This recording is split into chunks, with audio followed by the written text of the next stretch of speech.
Everyone, this is Steve from webrockstar.net, and in this video we are going to learn how to add custom branding text with a custom icon logo in the WordPress admin footer.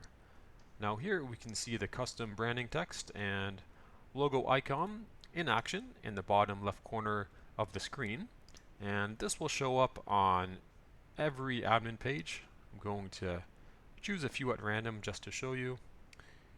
Here we are again in the bottom left hand corner, and just one more example on the settings page.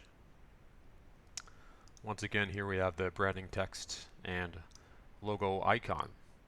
Now if you are a freelancer or a web agency, this is a great way to communicate who set up or built the website. It gives an easy way for website admins, editors, and other users to reach out to you if they desire any additional features or work in the future. The website users doing the day-to-day website work may not know that you or your company are the person or people behind the creation of the website.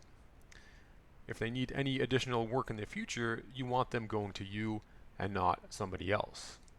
And you can do this for free using the Admin Notes WP WordPress plugin, available in the standard WordPress plugin repository. And I already have this plugin installed in our test WordPress instance. It's very simple to set up, very simple to do.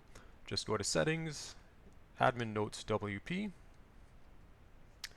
and right at the top you will see that the settings for the admin footer text, I have the text specified right there, and if there are any links, it will automatically make those links clickable, and we can specify our logo icon image here.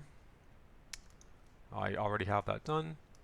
Once you have that all set, just click Save Changes, and that footer text will now appear on every admin page. And one note about finding this plugin: if you do a search for Admin Notes WP, you may find it hard to find, but if you do a search for my company name, WebRockstar, it should show up on the second page in the WordPress plugin listings. So thanks for watching, and I hope you find this plugin useful.